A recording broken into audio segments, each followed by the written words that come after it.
नमस्कार। हमारे साप्ताहिक कार्यक्रम प्रादेशिक समाचार दर्शन में आपका स्वागत है। मैं हूं राशिद अहमद खान। आज का अंक केंद्रित है मध्य प्रदेश में होने वाले विधानसभा चुनाव पर।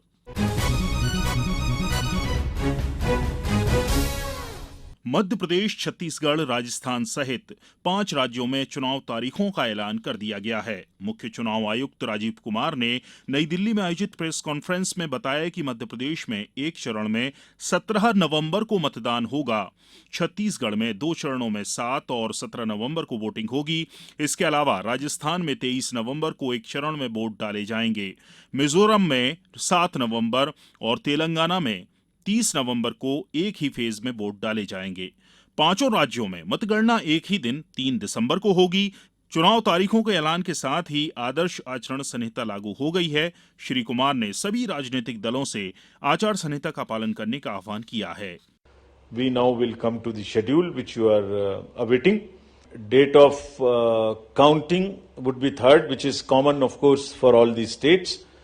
In Madhya Pradesh, this coincides with the second phase of Chhattisgarh, and date of poll would be 7th November. So, first Mizoram and the first phase of Chhattisgarh, then second phase of Chhattisgarh, and one phase in Madhya Pradesh. And the entire election process would be complete by 5th of December. So, this is what is the schedule. And again, I request all of you, through all of you, to all the voters to please come and exercise in the festival of democracy in a true sense. Thank you very much. उन्होंने ये भी कहा कि निर्वाचन आयोग ने स्वस्थ, गलतियों से मुक्त और समावेशी मतदाता सूचियां बनाने पर विशेष रूप से जोर दिया है। वहीं अगर हम प्रदेश की बात करें तो यहां भी आयोग ने काफी पहले से चुनाव तैयारियां शुरू कर दी थीं। सीहोर में किस तरह का माहौल है, ज्यादा जानकारी दे रहे हैं हमारे संवाददाता प्रदीप चौहान। सीहोर जिले की जिला स्तरीय चुनाव स्टैंडिंग कमेटी की बैठक अपर कलेक्टर व उप निर्वाचन अधिकारी वृंदावन सिंह की अध्यक्षता में कलेक्ट्रेट सभाकक्ष में आयोजित की गई। बैठक में उन्होंने भारत निर्वाचन आयोग के निर्देशानुसार निर्वाचक नामावली के विशेष संक्षिप्त पुनरीक्षण 2023 के अंतिम प्रकाशन की जानकारी दी। सीहोर जिले की 4 विधानसभा में कुल 9,97,959 मतदाता हैं, जिनमें से 5,14,865 पुरुष मतदाता, 4,83,076 महिला मतदाता तथा 18 अन्य मतदाता शामिल हैं। बुधनी विधानसभा में कुल 2,74,219 मतदाता, इनमें से 1,41,883 पुरुष मतदाता तथा 1,32,329 महिला मतदाता तथा 7 अन्य मतदाता हैं। इसी प्रकार आष्टा विधानसभा में कुल 2,77,070 मतदाता हैं, इनमें से 1,43,156 पुरुष मतदाता, 1,33,912 महिला मतदाता तथा 2 अन्य मतदाता हैं। इछावर विधानसभा में कुल 2,25,144 मतदाता हैं, इनमें 1,17,071 पुरुष मतदाता, 1,08,071 महिला मतदाता शामिल हैं तथा 2 अन्य मतदाता हैं। सीहोर विधानसभा में कुल 2,21,526 मतदाता हैं, इनमें 1,12,755 पुरुष मतदाता, 1,08,764 महिला मतदाता तथा 7 अन्य मतदाता हैं। इसी प्रकार सीहोर जिले की 4 विधानसभाओं में कुल 1,238 मतदान केंद्र बनाए गए हैं। बुधनी विधानसभा में 363, आष्टा विधानसभा में 335, इछावर विधानसभा में 275 तथा सीहोर विधानसभा में 265 मतदाता केंद्र शामिल हैं। प्रादेशिक समाचार दर्शन के लिए सीहोर से प्रदीप सिंह चौहान। उधर सतना में किस तरह की तैयारियां निर्वाचन आयोग ने की हैं, जानकारी दे रहे हैं हमारे संवाददाता लाल बहादुर तिवारी। को लेकर जिला प्रशासन ने तैयारियां प्रारंभ कर दी हैं। कलेक्टर एवं जिला निर्वाचन अधिकारी अनुराग वर्मा ने निर्वाचन आयोग के दिशा निर्देशों का कड़ाई से पालन कराते हुए विधानसभा क्षेत्र व अधिकारियों कर्मचारियों की बैठक लेकर आवश्यक दिशा निर्देश जारी किए। साथ ही बीएससी, बीवीटी, लेखा, सिंथेटिक सर्विलांस टीम, एफएसटी, अवलोकन टीम, सेक्टर अधिकारी आदि कई टीमों का गठन कर दिया गया है, जो दिशा निर्देशों के अनुसार पालन कर रही हैं। वहीं आवश्यकता अनुसार प्रशिक्षण भी दिया गया है। प्रादेशिक समाचार दर्शन के लिए सतना से मैं लाल बहादुर तिवारी। प्रदेश में कुल मतदाता 5,60,60,925 हैं। इनमें पुरुष मतदाता 2,88,25,607 हैं। वहीं महिला वोटर्स 2,72,33,945 हैं। राज्य में थर्ड जेंडर मतदाता 1,373 हैं।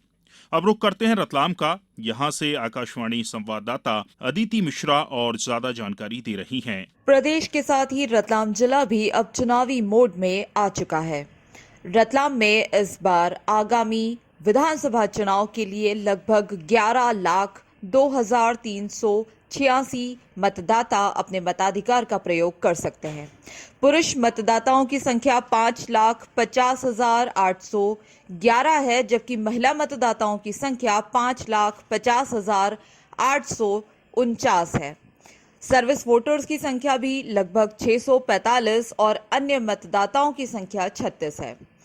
रतलाम जिले में चुनाव की तैयारियां तेजी से की जा रही हैं। कलेक्टर और जिला निर्वाचन अधिकारी नरेंद्र कुमार सूर्यवंशी के निर्देशन में मतदान केंद्रों पर निर्वाचन की प्रक्रिया संपन्न करवाने के लिए लगभग 6,000 कर्मियों की तैनाती की जाएगी, जिनका प्रशिक्षण भी शुरू हो चुका है। विधानसभा निर्वाचन के लिए मतदान दलों को प्रशिक्षण देने के लिए पीठासीन अधिकारी मतदान अधिकारियों की पूरी प्रक्रिया उन्हें समझाने के लिए मास्टर ट्रेनर्स 3 दिवसीय प्रशिक्षण दे रहे हैं।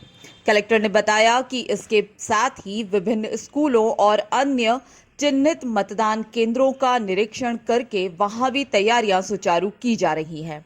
सुरक्षा व्यवस्था की दृष्टि से एसपी द्वारा भी निरंतर जिले का भ्रमण किया जा रहा है और रतलाम से राजस्थान को जोड़ने वाली सीमाओं को भी सील करके वहां भी चेक पोस्ट बनाए जाएंगे। समाचार दर्शन के लिए रतलाम से मैं अदिति मिश्रा। शहडोल जिले में किस तरह की चुनावी तैयारियां जारी हैं, बता रहे हैं हमारे संवाददाता अरविंद पांडे। शहडोल जिले में बीते 10 माह में 23,824 मतदाता बढ़ गए हैं। इसी साल जनवरी महीने की शुरुआत में जिले की तीनों विधानसभा में 7,57,662 मतदाता थे। मतदाता सूची के अंतिम प्रकाशन के बाद अब 7,81,486 मतदाता हो गए हैं। इनमें 3,98,322 पुरुष और 3,83,155 महिला मतदाता हैं। इसके अलावा 6 अन्य मतदाता शामिल हैं। बेवारी विधानसभा क्षेत्र में 2,78,043 मतदाता, जयसिंह नगर में 2,55,939 मतदाता और जैतपुर विधानसभा क्षेत्र में 2,47,504 मतदाता हैं। 100% मतदान के लिए जिले में जागरूकता अभियान जारी है। स्कूल कॉलेजों में कैंपस ब्रांड एम्बेसडर नियुक्त किए गए हैं। जिला निर्वाचन अधिकारी ने संपत्ति विरूपण अधिनियम को लेकर कड़े निर्देश जारी किए हैं। जिले में पोस्टर और बैनर हटाने का काम शुरू हो गया है। इस बार बुजुर्गों और दिव्यांगों के लिए पोस्टल बैलेट पेपर से मतदान की व्यवस्था बनाई गई है। इस सुविधा का लाभ 80 साल से अधिक बुजुर्ग और 40% से अधिक दिव्यांगों को मिल सकेगा। जिले के 960 मतदान केंद्रों में से संवेदनशील मतदान केंद्रों की पहचान हो चुकी है। प्रादेशिक समाचार दर्शन के लिए शहडोल से मैं अरविंद पांडे। आगे बढ़ने से पहले आपको एक और महत्वपूर्ण जानकारी दे दें। राज्य में अगर हम उम्र के लिहाज से मतदाताओं का वर्गीकरण करें तो 18 से 19 साल के 22,35,000 मतदाता हैं। 20 से 29 साल के बीच की अगर हम बात करें तो 1,41,00,000 मतदाता हैं। 30 साल से 39 साल के बीच के 1,45,00,000, 40 से 49 साल के 1,06,00,000, 50 से 59 साल के 74,85,000 मतदाता हैं। 60 से 69 साल के 43,45,000 मतदाता हैं। 70 से 79 साल के 19,72,000 मतदाता हैं। वहीं 80 साल से ज्यादा उम्र के 653 मतदाता हैं। अब जानते हैं रीवा में किस तरह की चुनावी तैयारियां चल रही हैं। वर्ष 2023 विधानसभा चुनाव की तारीख जैसे जैसे नजदीक आ रही है, वैसे वैसे तैयारियां जोर पकड़ रही हैं। चुनावों को लेकर जिला निर्वाचन अधिकारी एवं कलेक्टर रीवा प्रतिभा पाल लगातार अधिकारियों के साथ बैठक कर चुनावी तैयारियों की समीक्षा कर रही हैं। रीवा जिले में 6 और मऊगंज में मिला ले तो 8 विधानसभा सीट हैं, जहां विधानसभा चुनाव होने हैं। ऐसे में इन सभी क्षेत्रों में व्यवस्थित व शांतिपूर्वक मतदान कराने के लिए संबंधित अधिकारियों को दिशा निर्देश दिए गए हैं। कलेक्टर प्रतिभा पाल ने बताया है कि आचार संहिता लगने के बाद मतदाता सूची में सिर्फ नाम जोड़ने का ही काम किया जाएगा।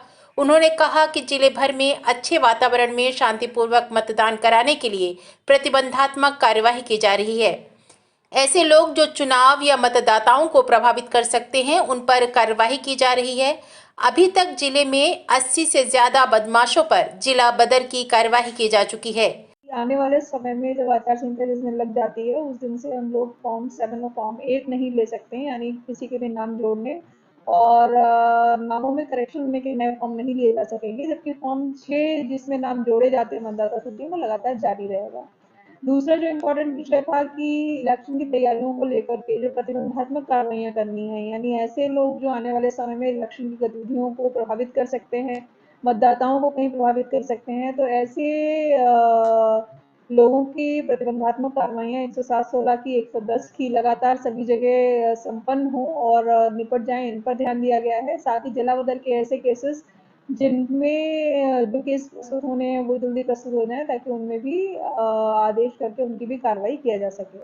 इसके अतिरिक्त जो तैयारियां हैं, चाहे वो जो शस्त्रों का जमा किया जाना है, तो जिला स्तर पे एक स्क्रीनिंग कमेटी बनी है। जितने भी शस्त्र जिले भर में हैं, 7,000 से ऊपर हैं, तो तय समय सीमा में अभी लगातार हम लोगों ने सभी थाना प्रभारियों के माध्यम से जो वेरिफिकेशन है शस्त्रों का लाइसेंस नंबर्स के साथ में, वो लगातार सभी थानों में चल रहा है और अब उसकी कार्रवाई और तेज कर दी जाएगी। इसी प्रकार से चाहे वो मतदान केंद्रों की व्यवस्थाओं की जानकारियां हों, संपत्ति विरूपण को लेकर के एक विशेष तैयारी सभी आरओस को करने के निर्देश दिए गए हैं, जो कि मध्य प्रदेश में संपत्ति विरूपण अधिनियम के तहत हम लोग कार्रवाई करते हैं, तो ये सदैव प्रभावी रहता है ये एक्ट। तो इसीलिए सभी ग्राम पंचायतें, सभी नगर पंचायतों और नगर निगम की सीमा क्षेत्र में ऐसे सभी unauthorised flags, banner, wall painting सरकारी भवनों से या सरकारी पोल्स रहते हैं जो बिजली के, उन पर किसी बाउंड्री वॉल पे हैं अगर, तो उनको भी तत्काल प्रभाव से हटाया जाए, इसकी भी तैयारियां टीम को करने के निर्देश दिए गए। तो इस प्रकार से अपनी इलेक्शन की तैयारियां वेल इन एडवांस अच्छी चल रही है।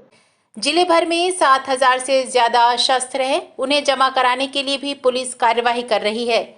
जिले की 2 सीमाएं हनुमना और सुहागी पर चेक पोस्ट बनाया गया है, जहां पुलिस, आरटीओ, फॉरेस्ट की संयुक्त टीम लगाई गई है। चुनाव को देखते हुए बॉर्डर मीटिंग भी की जा रही है। प्रादेशिक समाचार दर्शन के लिए रीवा से मैं आरती श्रीवास्तव। वहीं पन्ना से हमारे संवाददाता बता रहे हैं कैसा है चुनावी माहौल। लोकसभा चुनाव के पूर्व मध्य प्रदेश के पन्ना जिले में विधानसभा चुनाव 17 नवंबर को होंगे, वहीं परिणाम 3 दिसंबर को आएंगे। जिला निर्वाचन अधिकारी पन्ना हरजिंदर सिंह के अनुसार जिले में चुनाव की तैयारियां शुरू हैं, लेकिन आज से आचार संहिता प्रभावी हो गई है। पन्ना जिले में अंतिम मतदाता सूची का प्रकाशन पहले ही हो चुका है। जिले में कुल 7,66,056 मतदाता अपने मत का प्रयोग करेंगे। इनमें 4,04,932 पुरुष मतदाता, 3,61,119 महिला मतदाता और 5 तृतीय लिंग मतदाता शामिल हैं। तीनों विधानसभा में कुल 11,905 दिव्यांग मतदाता हैं। 18 से 19 आयु वर्ग के मतदाताओं की संख्या 27,047 है, जबकि 80 वर्ष एवं अधिक आयु के 8,508 मतदाता तथा 100 वर्ष से अधिक आयु के 47 मतदाता हैं। उधर पवई विधानसभा में सर्वाधिक 2,82,253 मतदाता हैं, जबकि पन्ना विधानसभा में 2,51,114 तथा गुनौर विधानसभा में 2,32,689 मतदाता दर्ज हैं। कलेक्टर एवं जिला निर्वाचन अधिकारी ने सभी से आचार संहिता का पालन कराए जाने की अपील की है। आकाशवाणी समाचार के लिए पन्ना से मैं दिलीप कुमार शर्मा। हमारे इस खास कार्यक्रम में फिलहाल इतना ही। अगले हफ्ते फिर मुलाकात होगी नए विषय के साथ। तब तक के लिए नमस्कार।